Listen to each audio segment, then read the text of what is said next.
Alrighty, hello everybody. So today we're going to be doing lab number 2.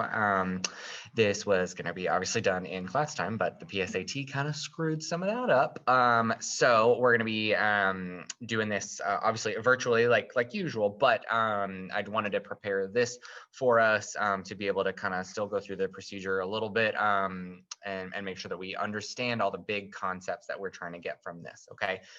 So there's going to be times during this that I'll say, okay, take a second to go ahead and pause and do this. Or if at any point you feel like you just need to pause and go back to anything, then please do. And also bear with my writing. I'm using a new little tablet thing to try to write on the screen at the same time. So we're going to see how that works. But so like I said, we're going to be working on lab 2 today. So first thing we're going to do is go into our Intro to Chem Practices lab. Of course, you're going to want to click on the one that says UT College. This is just my side of Canvas. So I'm going to go ahead and click on that in my lab portal. I'm going to go ahead and go straight to lab number 2. And under lab number 2, we should have already done the pre-lab module, so that will be done already. And then we are going to go straight into the virtual lab manual. Okay, so we're going to go straight there here.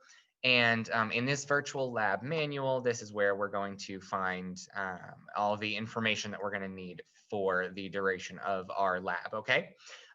So this is where we're going to be at first. I am going to pop over though into a little bit of a Google Slides that I made just to kind of break some things down a little bit more. So yeah, let's go ahead and get in with this.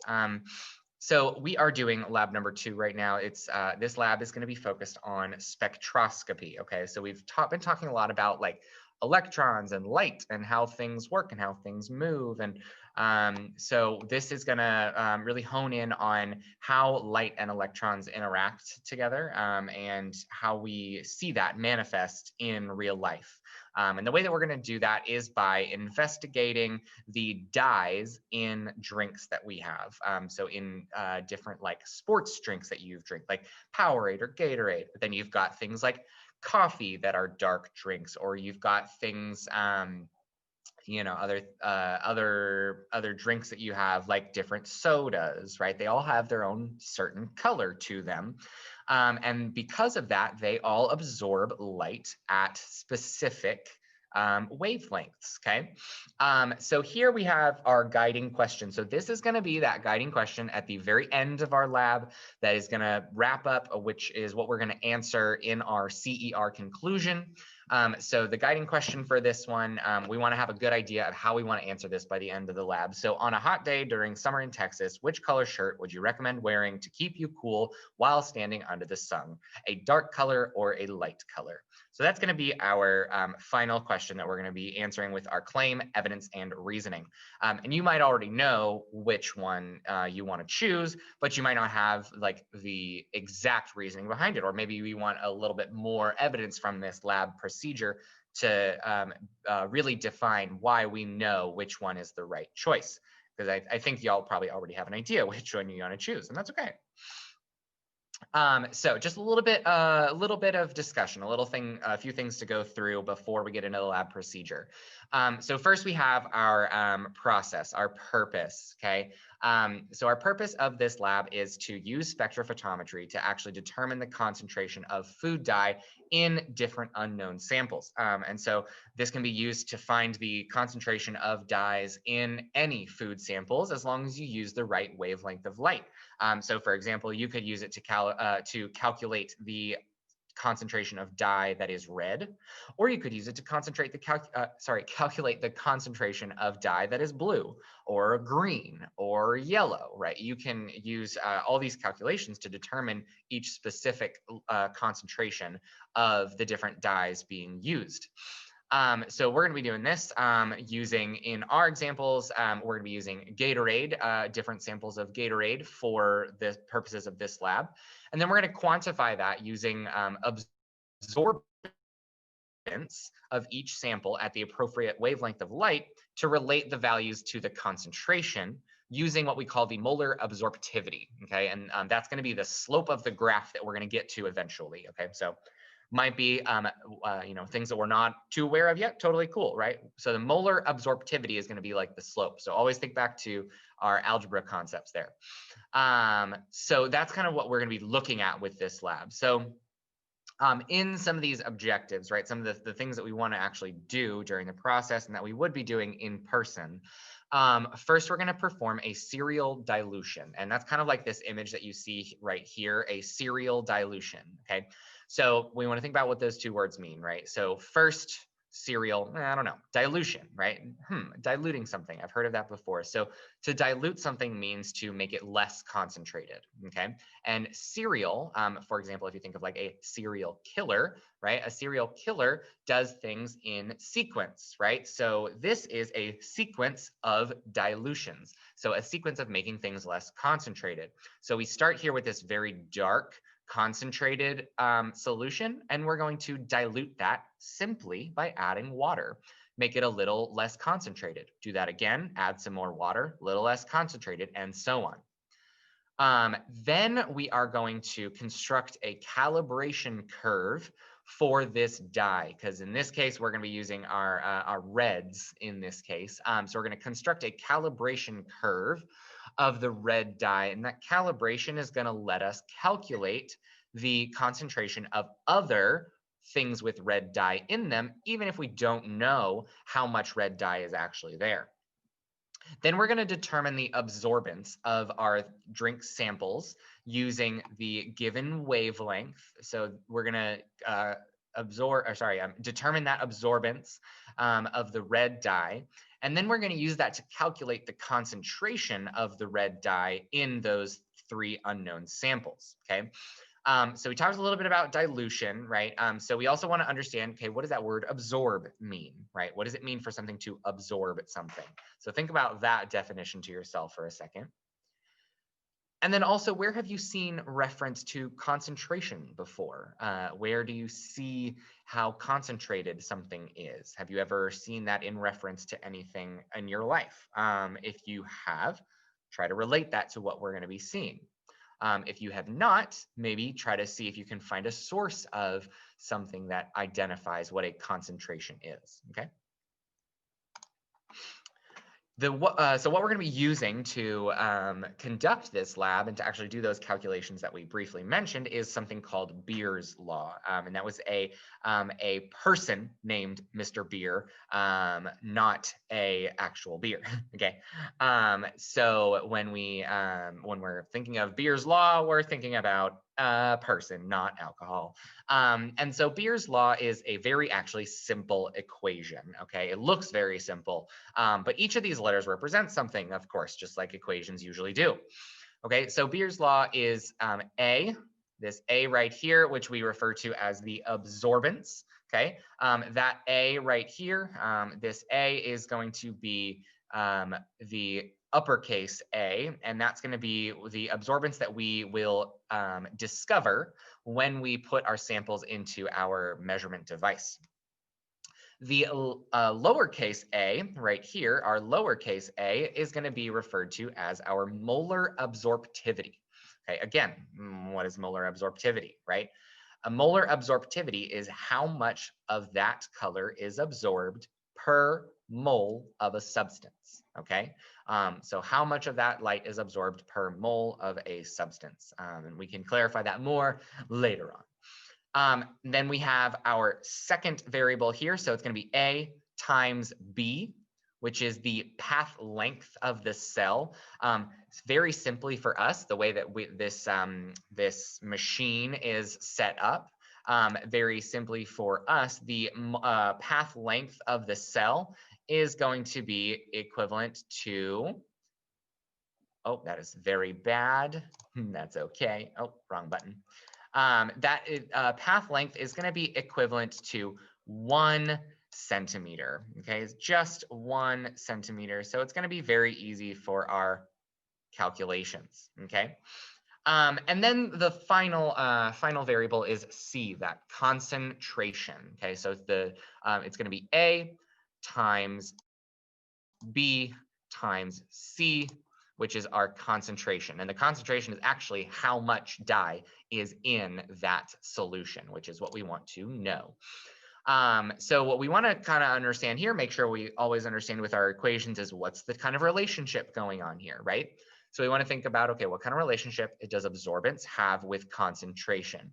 So if we look at our absorbance and our concentration, when the absorbance increases, the concentration will also increase. When the concentration decreases, the absorbance will also decrease, right? So we want to make sure we understand what type of relationship that is. So we kind of discussed what each of these variables mean, but here they are one more time. We've got our absorbance, the amount of light absorbed by the solution, the molar absorptivity, how well that one substance absorbs that light per mole. The path length, of course, is the distance that the light's traveling, which is 1 centimeter, and the concentration, which is which we also refer to as this right here, molarity. Okay, molarity is concentration, and we'll talk a little bit more about that in a second. So in our lab here, what we would have been using in person is something we refer to as a volumetric pipette. The volumetric pipette helps us bring up that solution and then transfer it into another container, in this case, a volumetric flask, at very specific volumes. So you can use that to be very specific with how much of that liquid you have in the pipette. And we also would use a cuvette, which is the little this little plastic thing right here, which has clear sides to allow the light to shine through it. Okay, if that light is not able to shine through it, then we're not going to get the measurement that we want of absorption. Okay. And of course, we'll be using our spectrometer, which is going to shoot that light through this cuvette. And depending on how much light is absorbed, it will spit out a measurement of how much light was absorbed for us to use as part of our data set. So this spectrophotometer, right, this little thing also known as a colorimeter that we would have been using, it's basically an analytical technique to quantify how much of a substance is inside of a solution. So by measuring the amount of light that actually gets through that solution, you can determine how much of that, for in this case, dye, is inside of that solution, right? So if there's more dye, then less light will make it through. If there's less dye, then more light will make it through, right? So this is all going to be working in the visible light spectrum because we cannot physically see the infrared, microwave, or radio wave frequencies, nor can we see ultraviolet or X-rays. However, we do have measuring devices that can measure those wavelengths there. We're just not going to be concerned with that in our samples right now because we're thinking practically. So an interesting thing about color that we want to keep in mind, bear in mind as we are doing this procedure, is that our colors are complementary to one another, right? They act opposite of one another. So with our absorption, this idea of absorbing light, right? When a substance absorbs that wavelength, when it absorbs that color of white light, the human eye is going to detect everything that is opposite of that light that is absorbed, okay? So the opposite color is actually going to reflect into our eyes, while the one that is absorbed is not going to make it to our eyes. So whatever appears blue, okay, it's going to be reflecting blue light, but it's actually going to be absorbing what is opposite, which you can see here is orange light, okay? If we are seeing red light, then that means that the substance is absorbing green light, okay? So that's not appearing to our eyes anymore. So that's a really cool concept that like a lot of people sometimes don't understand, which is really neat in terms of how light works. And so we need to measure our light at the correct wavelength, or else we're not going to be measuring the right colors here. Because if we measure like in the wavelength of yellow light, then we're not going to be looking at red dye, right? We're not going to understand how much red dye is in there because that's going to be off this color wheel. So this spectrophotometer, like we mentioned, right, uses the absorbance of that light to actually calculate, we can use that to calculate how much of that dye is present. And so we use one specific wavelength of light, and we shoot that one specific wavelength of light through the cuvette. And the light that comes through and actually makes it all the way through is going to be the that intense light that's going to make it and is going to be reflected to the sensor, whereas everything that's absorbed is not going to make it through this cuvette. So just kind of so we have an idea of what's going on in this cuvette. We've got the incident light, right, with a specific intensity. Some of that incident light is going to be absorbed because of how concentrated your solution is as it goes across this 1 centimeter of cuvette. And then only some of that incident light is going to make it out. So that intensity of what's going to make it out, as you can see, is a thinner, smaller arrow, meaning that less intense light made it through. Okay, so we lost intensity along the way. So before we move into our procedure, just a couple more things about how we're going to see this calibration curve that I mentioned. So the Beer law, right? This Beer's law that we discussed has these 3 variables that we understand and helps us find the absorption. So the first thing we want to know is the unit that is going to be represented by this Beer's law. And that's going to be this this little thing right here, this unit of per meter, I'm sorry, per molar per centimeter, okay? Which is a very weird unit, okay? I know that's a very weird unit. It's not the same as a normal, like, oh, just a centimeter, right?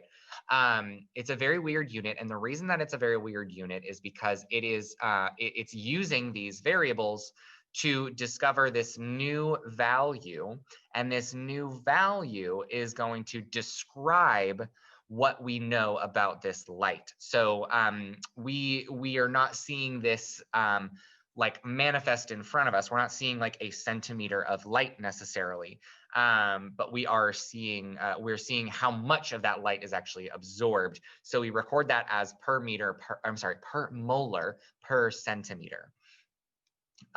So the important thing to know is just that those units are in the denominator, right? So whenever we see that unit like m to the 1 minus and cm to the 1 minus, that means that we're going to have that molar in the denominator as well as centimeters in the denominator, okay? Just like that 1 over molar times centimeters, okay? So this is a very unique unit, but just want to make sure we're familiar with that. So the calibration curve that I mentioned, right? So we have this calibration curve that's going to be the standard. And this is what's going to help us understand how much of that light is being absorbed and actually let us calculate how much of that light is going to be absorbed based on how much light we absorb in a standard, okay? So in a standard, we already know the concentration of our solution, right? So in our standard, we know the concentration of the solution, and then we dilute that solution. So we know exactly how what the concentration is going to be of each of those dilutions, okay? If we know where we started, we can figure out where we will end. And that's by using the simple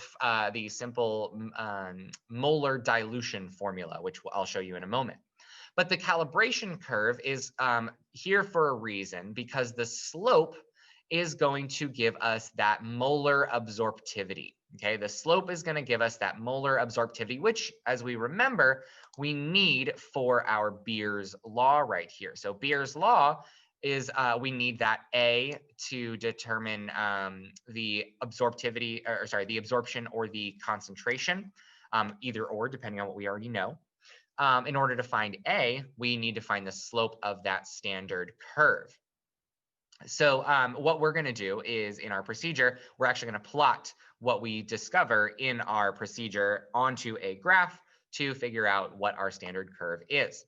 So the serial dilution, like we mentioned, is going to use this dilution formula here, which is very simple. It's a simple proportion, essentially, okay? So we know that the concentration of the initial solution times the volume of the initial solution is going to be equivalent to the concentration of the new solution times the volume of the new solution.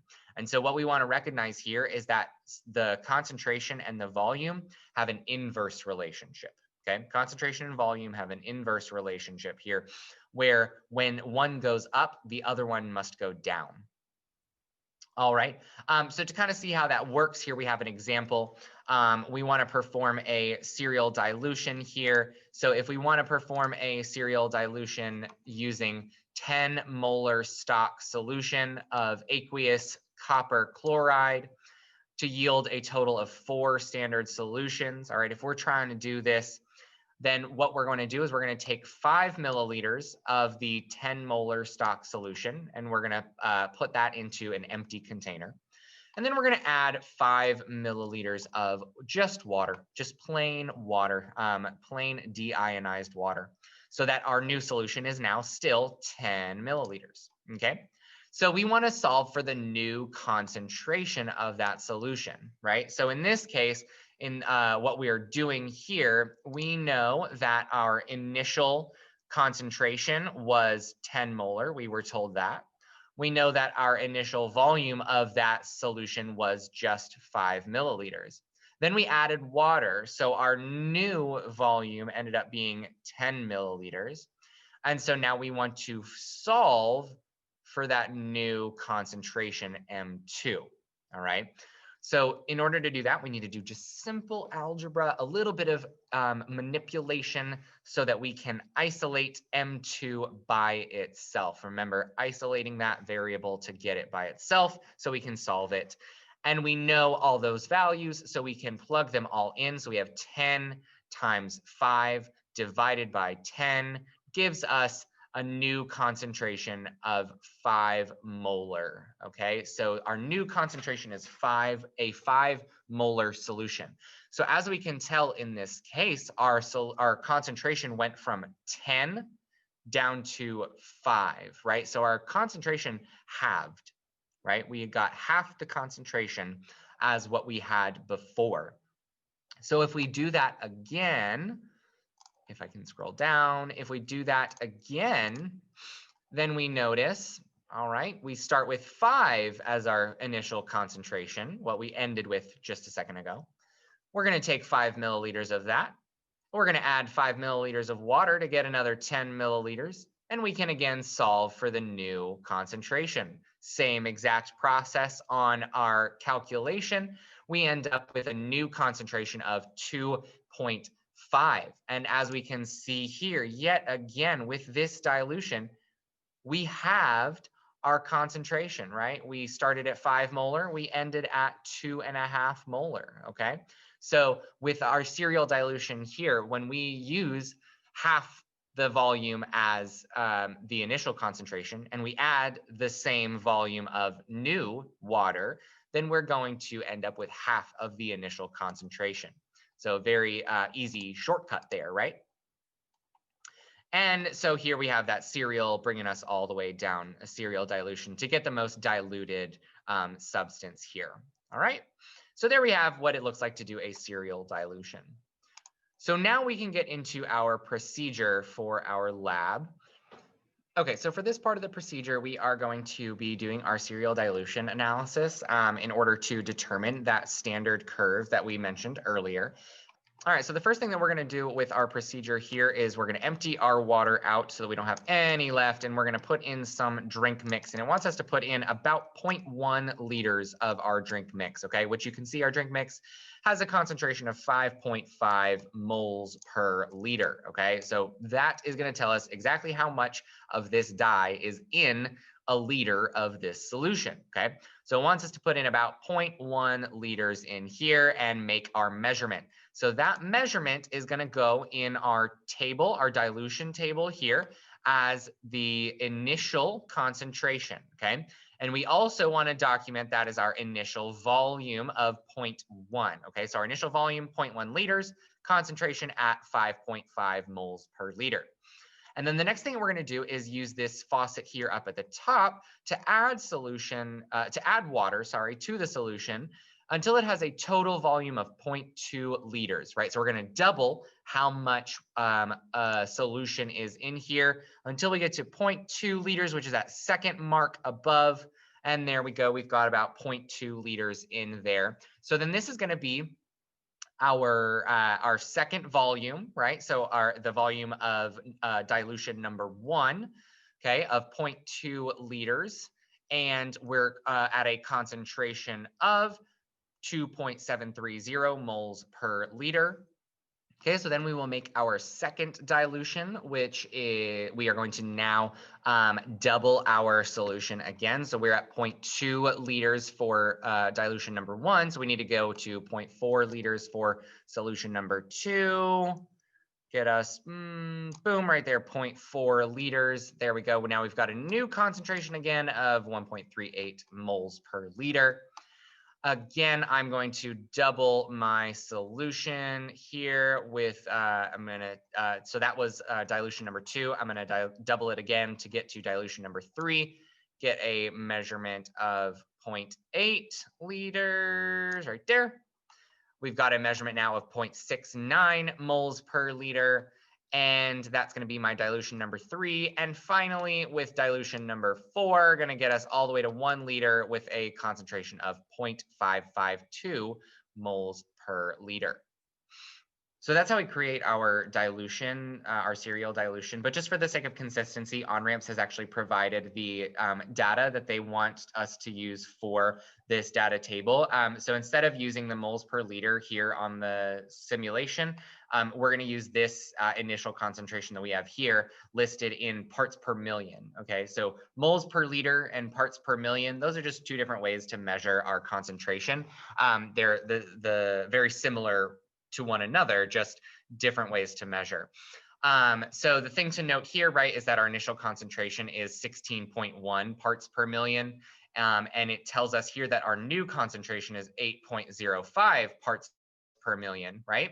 And so if that's our new concentration, we remember that we're going to just carry that down with us. That's going to be the concentration of vial number 2. So we need to now determine what's our new concentration for vial number 2 after adding half water. Okay, so again, remember this pattern, right? We lose half, start with that, lose half, start with that, lose half, start with that, lose half, right? So there we've got our concentrations. We can determine that.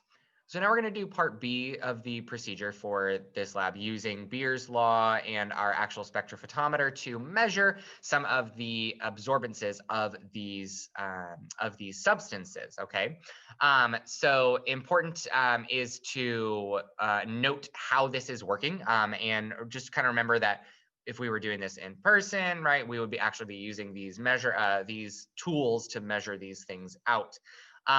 So we are going to start here with, like I said with the last one, kind of like take a second, investigate a little bit, turn on your spectrophotometer, maybe change the wavelengths, change what substance you're using.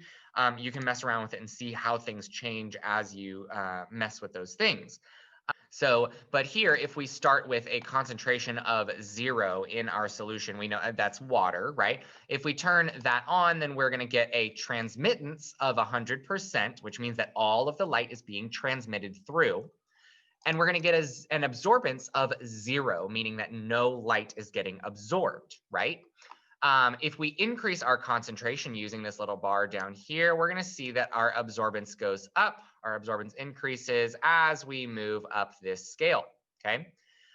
If we go back down to 0 and we change that to transmittance, then we're also going to see our transmittance changing. But we notice actually that instead it's going down in this case, because transmittance, remember, is how much light is getting through that solution, okay? But we're looking at the absorbance right now. That's what we're concerned with. So We want to first make sure for our process here, make sure that our wavelength is preset at 508 nanometers, because that is going to show us our absorbance using our red dye. And we are going to absorb or measure that absorbance at different concentrations. Okay. So we are going to, like I said, be measuring the absorbance using these values here. But just a quick segue, as you can see, we have the concentration here in our simulation listed in 25 millimolar, right? So millimolar, that's 1,000 times smaller than a mole, or sorry, than molar. But we also want to make sure that we can calculate that actually in parts per million, because that's how we're going to be recording or using Beer's law, is using parts per million. So just a quick segue. If you notice right here, we've got a little bit of a sample calculation. So we're told that or we can see 25 millimolar, which is the same as 25 millimoles per liter. Okay, so molar is just a concentration, meaning this much stuff in this many liters. So there's 25 millimoles in 1 liter of water, which if we change that from milli to just moles, that's going to be 1,000 times smaller, right? So it's 0.025 moles in 1 liter. Okay, so that's our molarity there. That's the concentration. And we can use that molarity to determine the actual parts per million, because parts per million is the same as milligrams per liter. So right now we're moles per liter, right? But that's not the same unit, right? Moles is not the same as milligrams. So we need to convert our moles into milligrams. Okay, how are we gonna do that, right? Well, we have this thing called the molar mass, and this molar mass comes straight from the periodic table. You just add up the values of each of the elements in that substance, and you get a mass, a molar mass.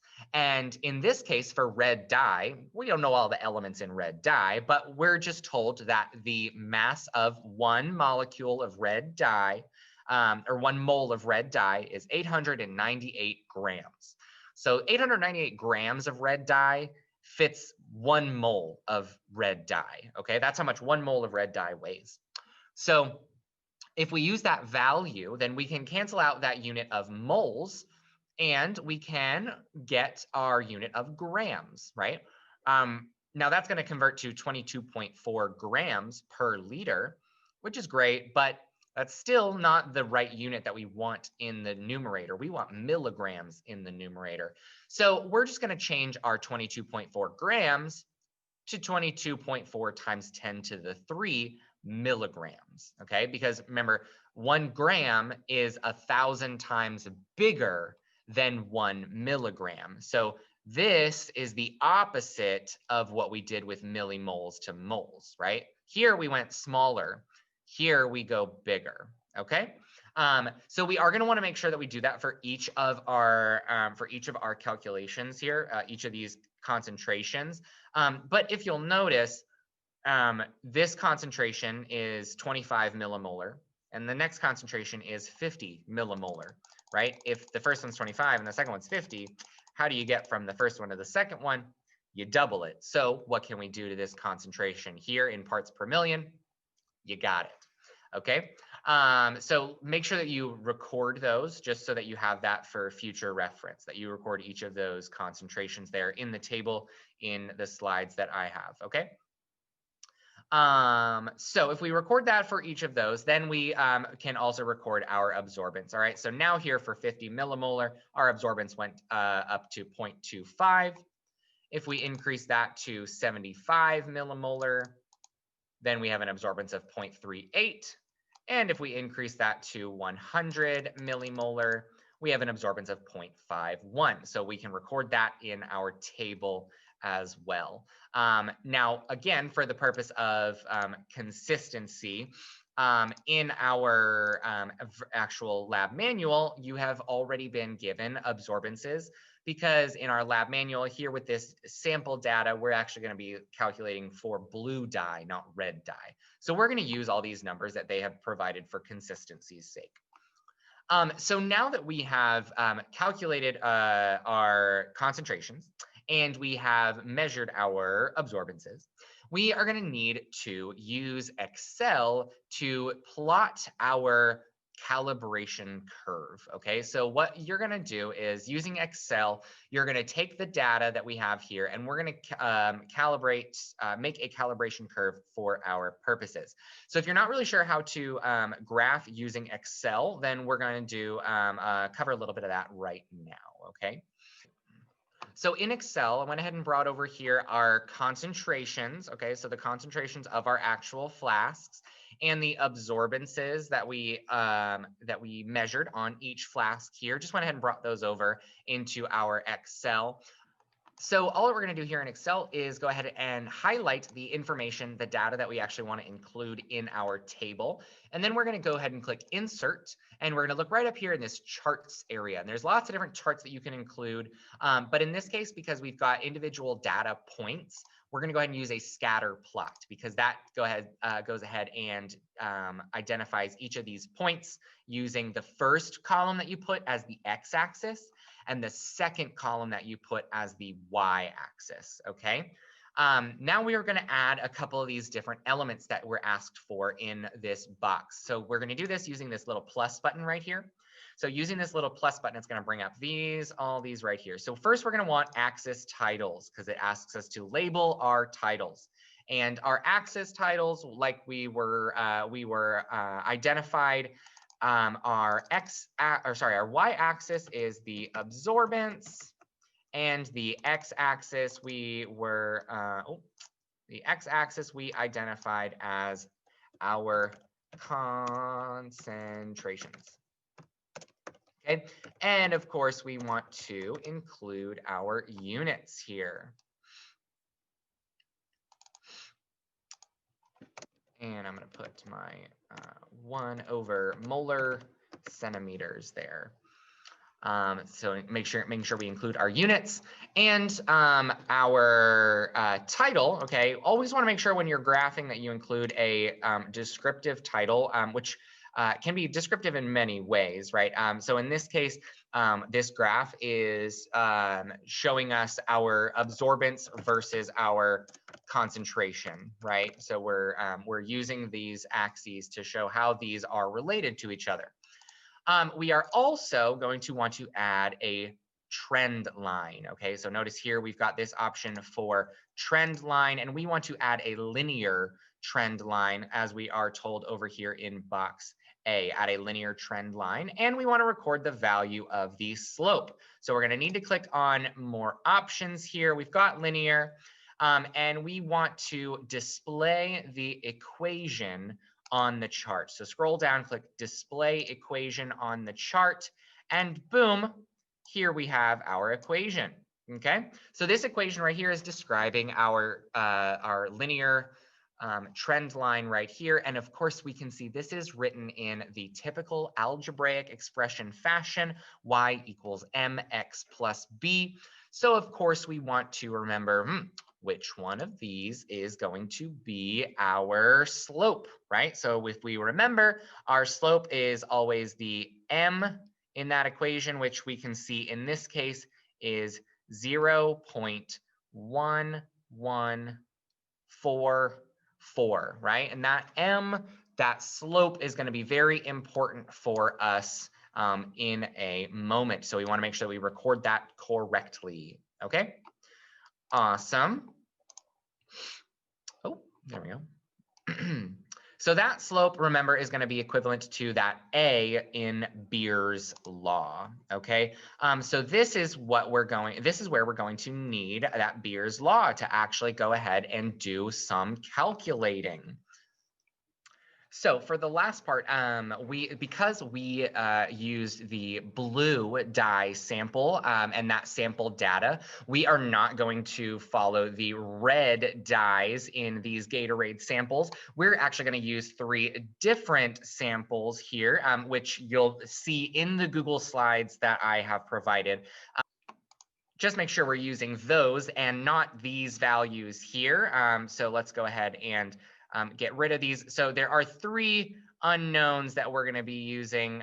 There is going to be grape flavored Gatorade. There is going to be black cherry flavored Gatorade, and there is going to be mixed berry flavored Gatorade. And so our samples are going to give us an absorbance. The first one is going to be an absorbance of 0.772. The second one's going to give us an absorbance of 0.107. And the third one down here is going to give us an absorbance of 0.944. This does not change how our method of using Beer's law. It just changes the values, right? So Beer's law, right, with that A equals A times B times C. We know with our different Gatorades, we know the absorbance of each one now. We also know the value of the slope from our standard curve, right, which is that A. And we know the value of the path length, which we said was just 1 centimeter. So with that information, we can figure out, see the concentration of each of those different flavors of Gatorade. So we are going to try to find out what C is for each of these three. And that is going to be the last bit that we're going to document in our table in those Google Slides for each of those different types of Gatorade. And so once you are finished with that simulation and doing those calculations there at the end, you figured out the concentrations of each of those types of Gatorade, then once you've filled out everything in the Google Slides, you can submit that. That will be your lab conclusion assessment grade in the high school side. Make sure that you do the post lab as well. Again, it's just those 8 questions, follow up afterwards, very straightforward. And then come on Monday, like I said, with an idea of what you want to record as your claim, your evidence, and your reasoning, because we will do that lab assessment at the end of class on Monday. After going through this procedure, if there are things or parts of the lab that you are still confused about, that you don't understand, if you have questions, of course, text me, message me on Remind. I will be there to support you. But please make sure that you do not go the entire weekend without looking at this at all. If you complete it all on Thursday, that's great. But if you do not, then please make sure that you are complete and prepared for class on Monday, because we are not going to have time to go back through everything together on Monday. All right. So please reach out if you have questions, but I trust that you're going to do awesome with this one. I think it's much more straightforward than the last lab. And of course, if you have questions, let me know. All right. Wonderful job, y'all. I will talk to you soon.